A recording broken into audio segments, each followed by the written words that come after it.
Good evening, everybody. Today's topic is on neurocrystopathies, including the spectrum, presentation, and management of these conditions. Neurocrystopathy. The terminology was first coined by Bolande in 1974, in which he unified the concept of all conditions arising from disturbance of cellular development and tissue of neural crest origin. These conditions presented with varied clinical phenotypes. So we will first briefly go through the embryology of neural crest cells.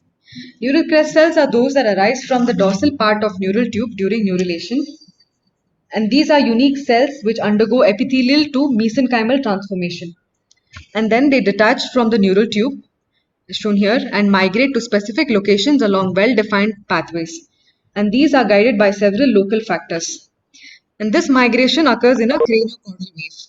They then differentiate into a variety of structure depending on their site of this migration. So based on this, the craniocaudal migration theory, this was proposed by Okamoto and Ueda in 1967. They reported using 18 human embryos and fetuses from varying gestation ages from 5 weeks to 9 months, and they studied that the myenteric plexus was formed by neuroblasts, which were distributed throughout the gastrointestinal tract by craniocaudal migration from the 5th to 12th week of gestation. So based on these, as shown here, then in the 5th weeks, they noticed that the vagal trunks were formed predominantly in the upper esophagus, and the sympathetic ganglionated chains were formed there. Immature ganglion cells were present, and neuroblasts were present. Around 6th week, these neuroblasts were formed along the esophagus outside, migrated up to the circular muscles, and present up to the cardia of the stomach. By 7 weeks, they were noticed below the corpus of the stomach up to the cephalic limb of the midgut, and also present within the submucal plexus.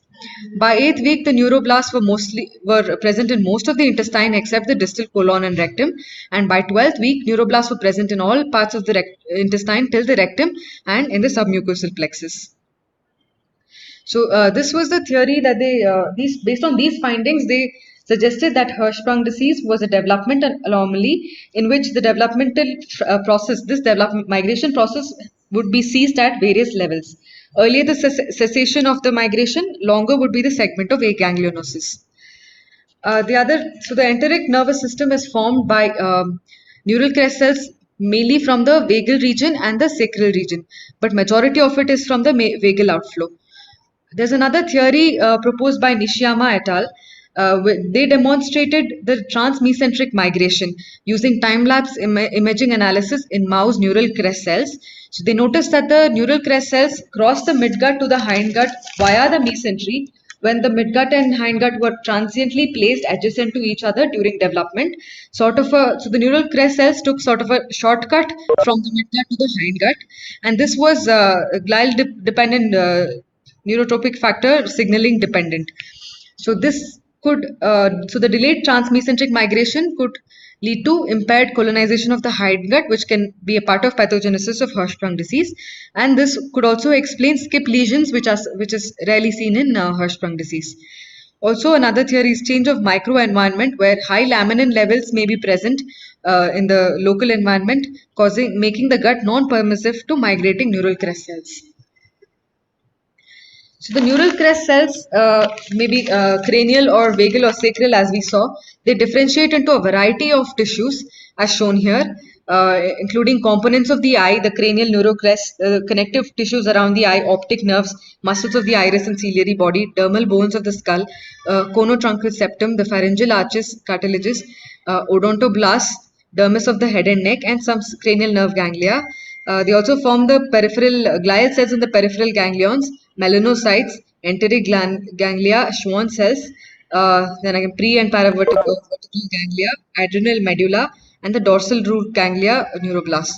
So, since they have such a variety of differentiation, the manifestations phenotypically of neurocrystopathies will involve all these structures. We'll see them ahead.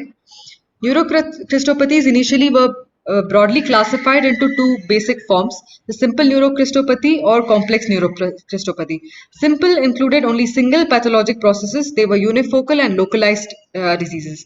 Complex or neurocrystopathy syndromes are multifocal and with varied association. In 1997, with the increasing number of neurocrystopathies being described to more than 20, Volande reclassified them into again more subsets in the simple neurocrystopathy, including dysgenetic neurocrystopathy, where congenital malformations were present because of derangement of the neural crest cells migration, colonization, or cytodifferentiation, and neoplastic neurocrystinopathy, where true neoplasms or pre-neoplastic hyperplasias or hematomas were associated with it. And complex remain the same, that is, combined dysgenetic and neoplastic would be seen and occurring at multiple sites. So this is a table showing the major neurocrystopathies. It's a very exhaustive list where dysgenetic includes hyperpigmentary disorders, uh, hypopigmentary disorders like P-baldism, Hirschsprung disease, intestinal neuronal dysplasia, and several syndromic associations where there are craniofacial malformations of mesoectodermal origin. And neoplastic include neuroblastoma, pheochromocytoma, medullary carcinoma of thyroid, paragangliomas, as we all know, the MEN syndrome, and complex includes Waardenburg syndrome, DiGeorge syndrome and its variants, von Recklinghausen's disease, or MEN 2A, 2B, and other. We will subsequently discuss these. So Hirschsprung disease is a simple neurocrystopathy by definition, and it also becomes a complex neurocrystopathy when it is associated with the neoplastic or non-neoplastic conditions as described earlier. So the reported associations with Hirschsprung disease include Waardenburg syndrome type 4 or the Waardenburg-Schär syndrome, neuroblastoma, MEN2 syndrome, the congenital central hypoventilation syndrome, Yemenite deaf-blind hypopigmentation syndrome, P-baldism, neurofibroma, or Rayleigh syndrome. Uh, the genetic basis for neurocrystopathies associated with Hirschsprung disease. The major susceptibility genes are the RET gene, that is rearranged during transinfection, proto-oncogene, which is a proto-oncogene 10q11.2, the recessive EDNRB gene at 13q position of the chromosome, and its ligand, which is the endothelin 3, glial-derived neurotrophic factor. These are the four main major susceptibility gene, and the resulting neurocrystopathies can be classified based on this. First, discussing the ones associated with red proto-oncogene, these are the MEN syndromes. The genetic association has to be identified early for preventive and early treatment strategies. So, in Hirschsprung, red mutations which occur de novo are usually loss of function. They are seen in 50% familial and 30% non-familial cases, whereas in MEN 2A and 2B, there is a gain of function mutation, especially in the cysteine-rich area of the extracellular domain. However, for both of them to co-occur, uh, there are certain mutations which include co-segregation, where there is one such example is the C620S mutation or the genus mutation, which is present up to 50% of the cases where Hirschsprung and MEN2 syndromes occur together. These are the other. Sorry, what happened? These are some of the other known mutations where there is co-occurrence of these two conditions.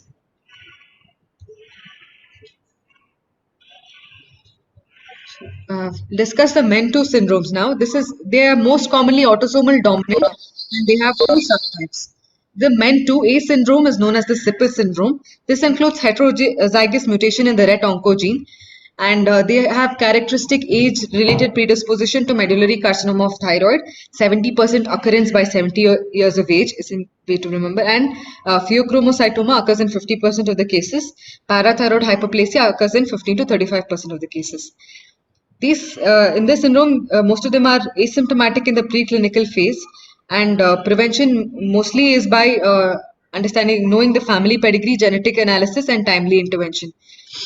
Because especially in MEN 2B, they can have uh, lymph node metastasis at diagnosis in medullary carcinoma of thyroid. MEN2B syndrome is also a heterozygous mutation of the RET oncogene, and 95% of them have a specific mutation in exon 16 of RET, which is the M918T.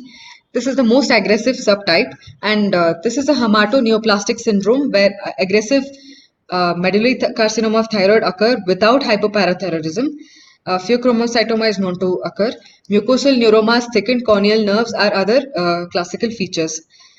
On physical examination, these children have full lips, thick eyelids, high arched palate, and a marphonoid habitus is seen in most of them. The median onset is about 10 years earlier than in men 2A. And familial medullary carcinoma thyroid can be an isolated only phenotype as a part of men 2A, and this is the least aggressive form known. Diagnosis is by genetic testing, which has a high specificity of 95 to 100%. This is done before 1 year of age in men 2B and before 5 years of age in men 2A. The Janus gene, which I described earlier, is it is done for risk stratification. It is associated with very high risk. There are also other classification for risk assessment based on the codons involved. High risk mutations, these are the codons involved, 634, 618, intermediate risk and low risk. In men 2B, again, as described earlier, the methionine to threonine substitution at 918 position of ret kinase domain. This is the most significant alteration. It has a very aggressive behavior. So, coming to Hirschsprung disease associated with MEN2, a systematic review by Coyle et al., including 300 outpatients with either Hirschsprung or MEN2A with the Janus mutation were studied. Co-occurrence occurred in about 25% of these cases, Hirschsprung alone in 20% and MEN2A alone in about 50%. So, the most common mutation they noted is the C620. So higher incidence of long segment Hirschsprung and total colonic Hirschsprung disease is seen with these mutations.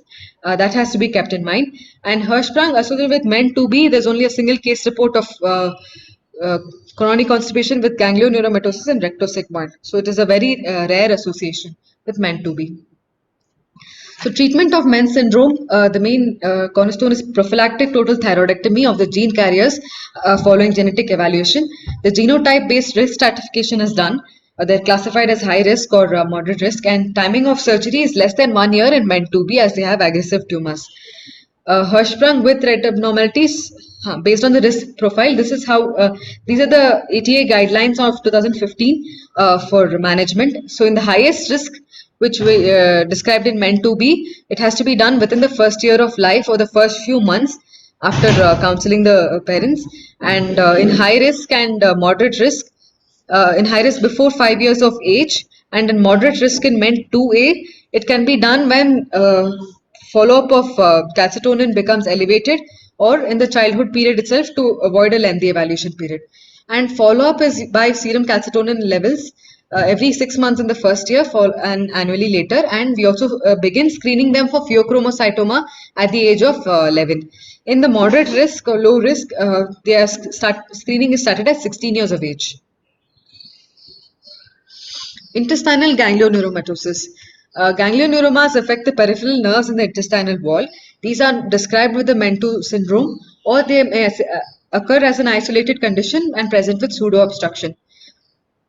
They have if they have abnormal neuropeptide secretion, for example, the vasoactive intestinal peptide, they may present with diarrhea.